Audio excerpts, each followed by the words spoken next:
नमस्कार दोस्तों, मैं हूं बिट्टू कुमार और मेरी यूट्यूब चैनल में आपका स्वागत है दोस्तों। आज हमारे सर दिल्ली से यानी कि दिल्ली का ये सुप्रीम कोर्ट से लाइव हैं और आज आपको पता था कि आज 7 तारीख है और 7 तारीख को एनआरसी डिलेट की सुनवाई हुई। लगातार 5 मिनट, 10 मिनट, 15 मिनट नहीं, लगातार करीब-करीब 2.5 से 3 घंटा की सुनवाई हुई। उसका पूरा अपडेट नंदन बोहरा सर बताएँगे क्योंकि वो सुप्रीम कोर्ट के अंदर ही मौजूद थे। उनकी आँखों के सामने ही पूरा कहानी बयाँ किया गया है। क्या हुआ है, क्या नहीं हुआ है, आगे क्या होगा, कैसे होगा, वो पूरा डिटेल आपको बताने वाले हैं। नमस्कार सर। जी, नमस्कार। सर आगे का अपडेट बताइए क्या कैसे क्या हो रहा है? आज हमारे तरफ से अपने एनआईएस के जो केस था उसको हमारे अधिवक्ताओं के द्वारा वहाँ पर ब्रीफिंग किया गया था। उनके द्वारा बताया गया था हम कौन हैं, कैसे हैं, क्या हैं और क्या हमारा डिप्लोमा है। इसको आप लोगों ने कई चैनलों के माध्यम से लोग सुप्रीम कोर्ट के लिंक से जुड़े हुए थे, ऑनलाइन हियरिंग को सुन रहे थे। तो जज साहब का रुख भी देखा था और उनका एक सुनवाई के प्रति एक दृष्टिकोण एक तटस्थ था। वो एक ही बात को बारंबार ये कह रहे थे, ये सर्विस वाले हैं, ऑन सर्विस ये कोर्स किया गया है। तमाम टाइप के हमने दस्तावेज वहाँ प्रस्तुत किए गए। हमारी तरफ से सीनियर अधिवक्ता वहाँ पर थे। विस्तार से बात को बताया गया। फिर भी कई बात उन्होंने नकारात्मक भी कही, कई बात उनका न्यूट्रल भी रहे। पर एक बात है कि विपक्ष की तरफ का भी कोई उनकी तरफ से कोई समर्थन नहीं था। देखते हैं जजमेंट में क्या आता है और जजमेंट का इंतज़ार करते हैं। अभी जजमेंट उनकी तरफ से रिज़र्व रखा गया है और इतने देश के इतने 14 लाख लोग जो एनआईएसडीएल वाले हैं, इतने लोग जो अलग-अलग राज्यों में जॉब कर रहे हैं, तो उनकी कैसी अनदेखी होती है अगर बाय चांस कोई ऐसा नेगेटिव आता है। यद्यपि अभी इस निर्णय पर जाना कि हमारा जो निर्णय है वो नकारात्मक आएगा, जल्दबाजी होगी। अभी इंतज़ार करिए जजमेंट कब तक अपलोड किया जाता है। उसके बाद उसमें हमारे लिए क्या बातें लिखी होती हैं और सकारात्मक क्या है, नकारात्मक क्या है, क्योंकि निर्णय आने के उपरांत ही कोई बात को विस्तार में कहना उचित होता है। जी।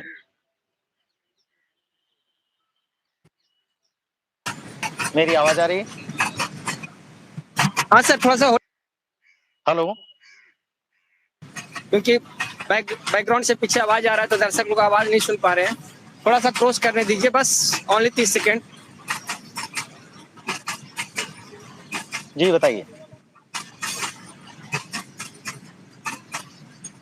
हाँ सर, अब बोला जाए। तो अभी निर्णय का इंतज़ार कीजिए। निर्णय जब वेबसाइट पर अपलोड हो जाएगा, हार्ड कॉपी हम लोगों के समक्ष आ जाएगी, तब हम उसमें कुछ कह पाने की स्थिति में होंगे। अभी कोई इतनी जल्दीबाजी नहीं करनी चाहिए किसी को, एक निर्णय पर जाना उचित नहीं होगा। कई लोग उसको अलग-अलग ढंग से एक्सप्लेन करेंगे, पर इंतज़ार करिए। सर ठीक कानून है, के हमें दरवाजे हर समय खुले रहते हैं। हमें हम हम इंतज़ार कर सकते हैं, लेकिन उसका प्रिपरेशन तो होना चाहिए ना, तैयारी होना चाहिए ना। अगर कल हो के उल्टा कुछ आ जाता है, कुछ ऐसा चीज़ आ जाता है, तो किस स्तर से फिर दूसरी तैयारी करें? जैसे आपको अभी मीनाक्षी अरोड़ा जी से बात हुई होगी कि हमारा झुकाव किधर है, क्योंकि लंच से पहले तो हम बहुत मार खाए हुए थे। लंच के बाद हमारा बहुत कुछ सुना गया, जैसा मीनाक्षी अरोड़ा जी नहीं, की नहीं, तरफ से रखा गया। आप नहीं, पहले भी सुना गया था, बाद में भी सुना गया था। जज साहब का जो वर्डिंग थे वो वही थे कि भाई इन सर्विस वाला आपका हाँ, जज साहब मामला वही है पकड़े करके। हुए थे, आप 18 मन। कोई बात नहीं, वो कह रहे हैं, अगर वो कोई निर्णय भी देंगे वो कानून के सम्मत देंगे। यदि आप किसी द्वेष भावना से अगर निर्णय देते हैं, यदि भी मुझे न्यायपालिका पर पूर्ण भरोसा है, वो जो भी निर्णय देंगे वो सकारात्मक होगा, एनआईएसडीएल के हक में होगा और न्याय संगत होगा, इतना भरोसा है मुझे। यद्यपि फिर भी अगर वो कोई बात को ऐसा कहते हैं तो कानून में जो वर्णित है, जो बातें लिखी गई हैं, उल्लिखित हैं, तो आपको तो निर्णय उसी के अनुसार देना ही पड़ेगा। यदि आपने कहीं इतर भी दे दिया तो उसके बाद भी कानून के दरवाजे खुले हैं। आपको उन बातों को उल्लेख करना पड़ेगा जो बातें न्याय से विपरीत हैं, तभी तो हमें हमारे खिलाफ कोई निर्णय आ सकता है। तो आप सभी लोगों से मैं निवेदन करना चाहता हूं, आप अपने हौसला अफजाई रखें। किसी भी प्रकार का मैं जो लोग अभी जॉब में हैं या जो जॉब के इंतजार में हैं, वो लोग सभी लोगों से निवेदन करूंगा कि आप निश्चिंत रहिए, आप भरोसे पर रहिए, निर्णय आने दीजिए। कोई निर्णय अगर नकारात्मक भी आता है इन केस, तो आगे के दरवाजे हमारे लिए खुले हुए हैं, हम एकजुट होकर के करेंगे। भारत सरकार ने हमको ये कोर्स करा रखा है, एनसीटी के दिशा निर्देशन में करा रखा है। आज एनसीटी भी हमारे समर्थन में बात कर रही है, एमएचआरडी बिल्कुल हमारे बिल्कुल सर, समर्थन में बात कर बिल्कुल। रही है। तो जज साहब कोई निर्णय भी देंगे, अगर गलत भी निर्णय देंगे, तो उनको उनके खिलाफ भी तो शब्दों को लिखना पड़ेगा। तो सभी लोगों को मैं यही बात कहूंगा कि आप सकारात्मक ऊर्जा का प्रवाह करें, एक दूसरे का सम्मान करें, आदर करें, और जो व्यक्ति आगे चल रहे हैं उनका सम्मान करें, और स्वयं भी आए। अगर आपको अवलोकन करना है इन कानूनी बातों का, तो धरातल में आकर के ही आपको इन बातों का सच्चाई का पता चलेगा। और सर आज जो लोग एमएचआरडी का जिक्र किया गया बार बार, क्या एमएचआरडी का भी वकील वहां मौजूद थे? सभी वकील वहां मौजूद थे, सभी लोग हमारे समर्थन में थे। किसी भी व्यक्ति के द्वारा यह बात कोई नकारात्मक नहीं कही गई थी, और यहाँ तक कि सरकार के द्वारा भी कोई ऐसा नकारात्मक बात नहीं कही जो हमारे विरुद्ध हो। हाँ, बीएड के द्वारा जो अभी ऑक्सीजन में चल रहे हैं उनके द्वारा कुछ नकारात्मक बातें कही हैं। ठीक है, वो भी अपने भविष्य को बचाने के लिए चल रहे हैं, ये कानून की लड़ाई है, तो वो भी आगे देखा जाएगा। ऐसा नहीं है कि अगर बीएड ये मान रहा है कि एनआईएस बाहर हो गया तो हमको फायदा मिलेगा। भाई कैसे मिलेगा? अच्छा आप ठीक सर, किस बेस पे कह सकते हैं? वहां तो पे बीएड आप बोल रहे हैं, वहां पे एक डीएलएड का वकील भी देखा गया, क्या क्या डीएलएड भी पार्टी था हमारे विपक्ष में? नहीं था, रेगुलर डीएलएड वाले? नहीं था, नहीं ना? नहीं क्योंकि नहीं एक टाइम देखा गया है शायद डीएलएड के वकील को। नहीं। अरे कौन थे? आप देखा गया था, इतने वकील काले कोट वाले ही थे, पूरे रूम में एक वकील नहीं नहीं, देखा देखिए, गया था।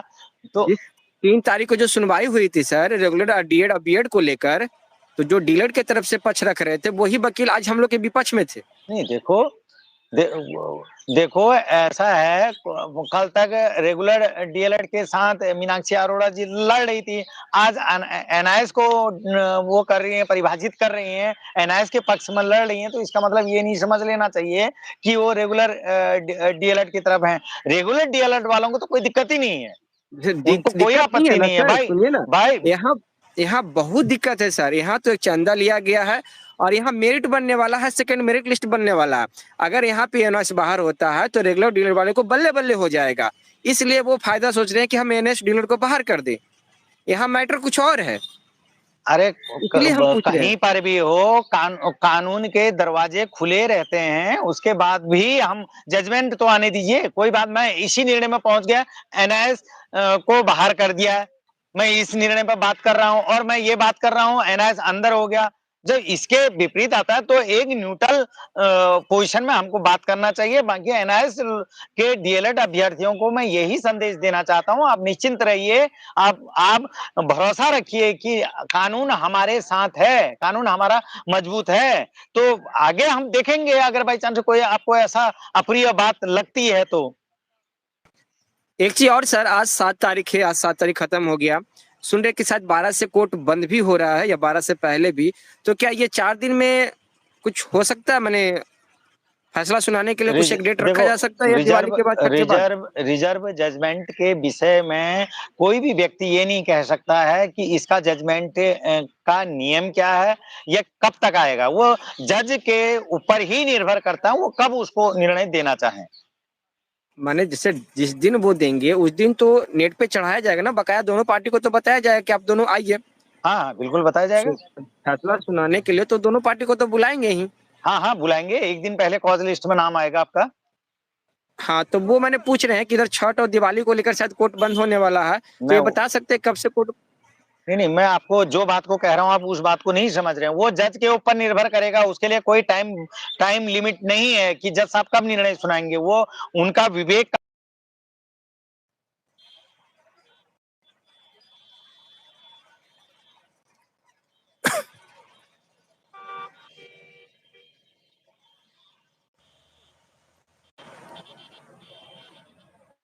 हाँ सर। हाँ, वो एक दिन पहले वो कॉज लिस्ट में नाम आता है, अगले दिन हमको पता होता है कि हमारा निर्णय सुनाया जाना है, तो हमको कॉज लिस्ट में नाम के आधार पर ही ये पता चलता है कल को हमारा निर्णय आना है करके। उससे पहले कोई भी जज के सिवाय इस बात को नहीं बता सकता कि निर्णय कब आना होगा। अब इसके इसे आगे अभी की चलो तैयारी। मैं लंबा अभी वार्तालाप करने के लिए आपसे नहीं आया हूँ। मैं एनआईएस के अपने डीएलएड के देश के सभी लोगों से निवेदन करना चाहता हूँ, धैर्य बनाए रखें, कोई भी अप्रिय कदम ना उठाएं। जैसा कि कई लोग मुझे फोन भी कर रहे थे, मैसेज भी कर रहे थे, धीरज रखे रहिए। हमारी तरफ से जितने भी अधिवक्ता थे, किसी भी अधिवक्ता की तरफ से कोई भी ऐसी बात नहीं कही गई जो हमारे अगेंस्ट हो। सभी अधिवक्ताओं ने इस बार कमर कस रखी थी, अच्छे से पैरवी किया, अच्छे से मजबूत तथ्यों को रखा है। और आगे भी हम जो 13 लाख लोग 14 लाख लोग हमारे देश के एनआईएस डीएलएड वाले हैं, उनके हितों के संरक्षण के लिए आगे कदम उठाएंगे। आप बारंबार उसी बात को कह रहा हूँ कि धीरज बनाए रखिए, धैर्य बनाए रखिए, सकारात्मक निर्णय आएगा। यदि नहीं भी आएगा तो सकारात्मक निर्णय के लिए हम